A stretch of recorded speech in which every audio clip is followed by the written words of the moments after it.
How's it going, guys?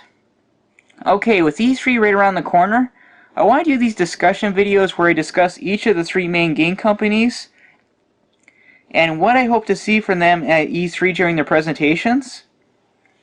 Okay, Sony, I have to admit, I'm pretty confident they're going to win E3 again because let's be honest, they seem to have the best games at this point, and it just doesn't seem to end. Like, I admit, I'm drowning in PlayStation 4 games, and there's more I want to get. Like, it's nuts. So, at this point, I'm honestly very confident that Sony's going to deliver big. Now, okay, I guess the biggest question is, what can we expect from this year's E3? They may show Crash Bandicoot The Insane Trilogy one last time, just because it's right around the corner, but it is something they are banking on, and I've already pre-ordered that. And it does look good. God of War 4, I'm sure, is going to be shown off, and I admit, I've never tried the God of War series, but that does actually look pretty good. And I suspect they're going to give us a release date for God of War, at least that's what the indications are. Horizon Zero Dawn, I'm hearing, is going to get some expansions. I don't know if they're going to show it at E3 or not. I guess we'll wait and see. The Last of Us Part 2, I'm sure, is going to be shown off again at E3, and I'm very excited for this. I just don't know if they're going to give us a release date, even though probably not, because I think it's at least still another year, maybe 2 years away. But they may show us some in-game footage, which would be cool.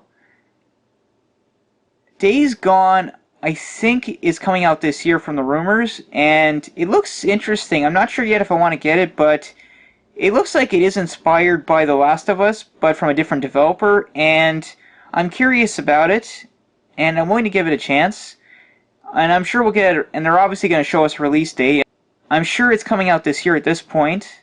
Detroit Become Human, I admit, that's one I'm really curious about. I pre-ordered that last E3. I don't know if it's coming out this year or not, but it looks good and I can't wait to play it. I know Death Stranding is not going to be a major thing at E3. I think Kojima's going to be there, but they're not going to show anything else about it this year. And I guess I can understand why, because the game's in major development right now. And let's be honest, that game's probably not coming out before 2020. I don't know if we're going to see Dead Rising 4 for the PlayStation 4 announced at E3 or not. I suspect we will, because let's be honest, it's definitely coming to PlayStation 4 as soon as that 1-year exclusivity deal expires. Like, I'm sure it's already finished. Though there'll probably be some extra content. And I admit, I haven't tried Dead Rising or Dead Rising 2 Remastered yet. I actually never tried a Dead Rising game, and they look cool, so Dead Rising 4 does look interesting, and I can't wait to try it. Okay, I'm going to talk about a few indie games for a minute. Housemarque, the guys that made Resogun, Dead Nation, Alien Nation, they're an excellent developer. They're releasing, I don't know if both games are coming out this year. I know Nex Machina, which is a top-down shooter, it's coming out on June 28th, I think? Or 24th, I can't remember off the top of my head. That one looks good, and I keep hoping it's going to get a physical release. It might not, we'll see. But the other big one is Matterfall. That one I've seen a CGI trailer for. It looks cool. It looks really good. And from what I'm hearing, we may see something at E3 for it, like some actual gameplay. Now, I don't know if it's actually coming out this year or not, but it would be awesome if it is, because it looks like a great game. From what I'm hearing, it's going to be Housemarque's first AAA-like style game in terms of development and quality, so that really gets me excited.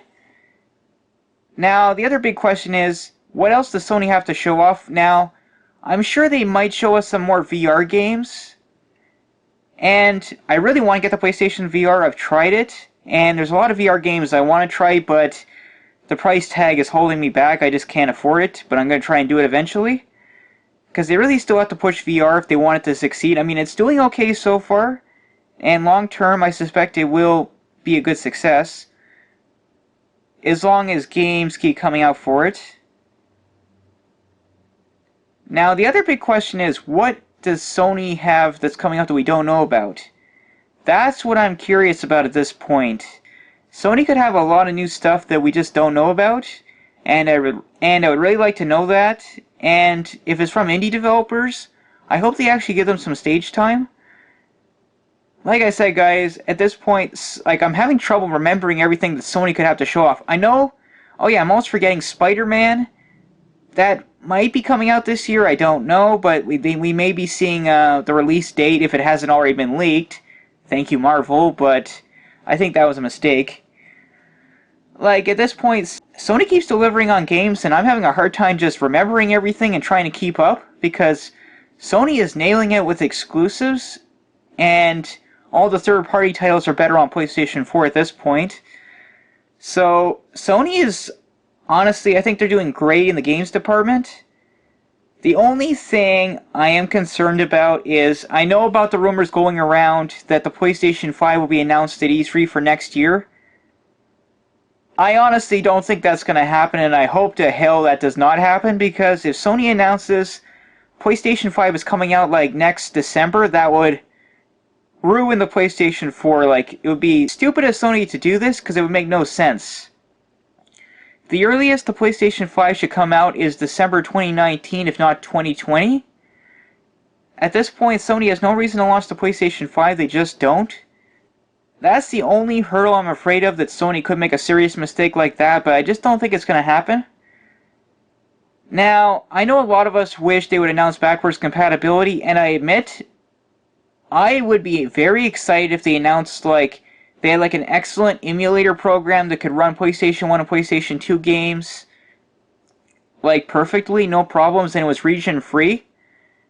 Then I would be excited. I know the PlayStation 3 chances are pretty much zilch that will happen, because the cell processor is so difficult to program for, and trying to do an emulator of that, and trying to emulate the cell processor on the PlayStation 4 would be a pain in the ass. But I honestly just don't see Sony doing it at this point. I know we all want backwards compatibility, and I admit, if Sony came out with like a new PlayStation 4 that had full backwards compatibility with like PlayStation 1, PlayStation 2, and hell, maybe even PlayStation 3 with the hardware built in, even if it was, hate to say it, $500, I probably would buy that. But short of that, I just don't see Sony doing it. But it would be exciting if they did.